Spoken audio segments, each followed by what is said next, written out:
lesson is going to cover the GlucoRx HCT blood and glucose ketone monitoring system.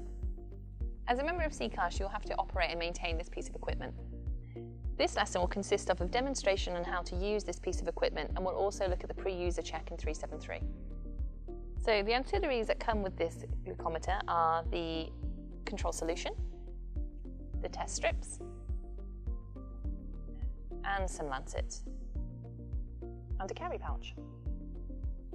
It also comes with a ketone calibration strip. Currently in CCAS we are not utilising this. So what we're going to do now is just orientate ourselves to the device. At the top here we have the test strip slot. This button here is a test strip ejector. This is our main button. We also have a data port, and this is our display screen. This is the battery compartment, and then this is the program button. So some useful battery information. It has two 1.5 AAA alkaline batteries. The battery symbol will be displayed when the battery is low on the display screen. The battery symbol with an E-B and a warning triangle power is not enough to do a test and charge battery immediately.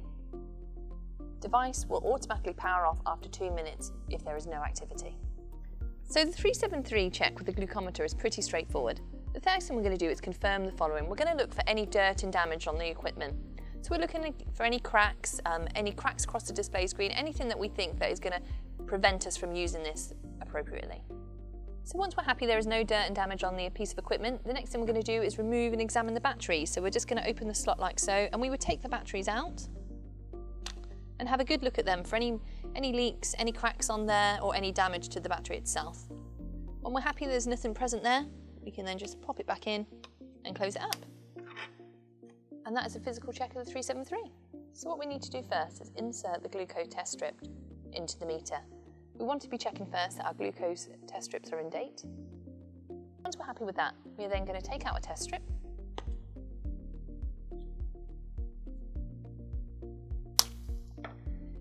And we're going to insert it into the device. We need to make sure that arrows are pointing towards the device as we pop that in. It will automatically turn on.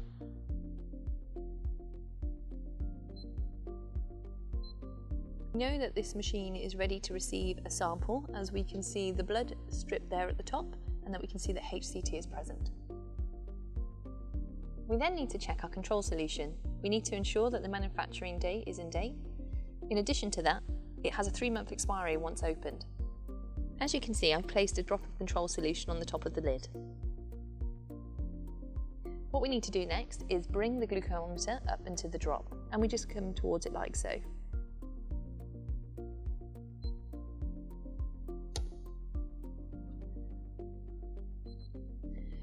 As you can see here, this machine has automatically picked up that this is a control check, so this will highlight this here for us, and then we can check our numbers.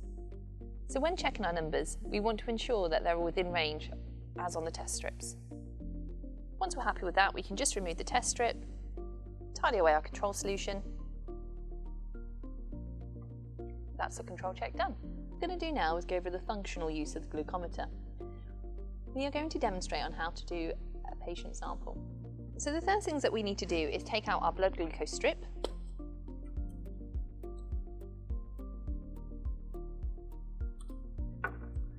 We're going to pop our strip into the monitor, ensuring the arrows are going towards it. And again, what we're looking for here is that we're going to have the HCT come up. We can see that this is a generalised sample and that the machine is ready for a sample. Once you have prepped the machine, what you need to do is take your strip to the patient.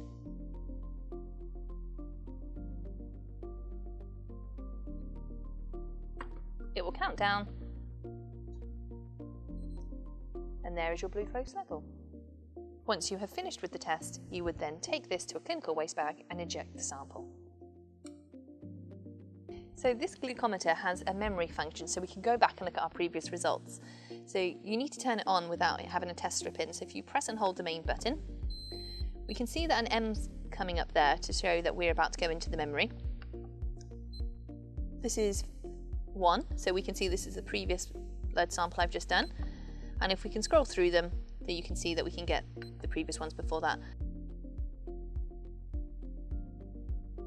To then turn the glucometer off, all you need to do is press and hold the main button and it will switch off.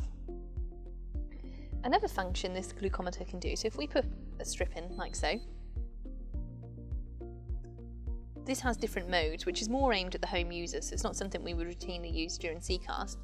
So obviously we've got the general one, which we would use, and then we have this AC function, which is where the patient at home would take the sample pre-eating, and this one would be post-eating. But like I say, it's not something we routinely use within CCAST. So what we're going to cover now is setting the meter. Before using your meter for the first time, or if you change the meter battery, you should check and update these settings. In the back of the device is the program button, the orange button. You need to press this, and as you can see, the date will come up there. If we wish to change anything within this menu, we just press the white button. But if not, we can just press the orange button to rotate through.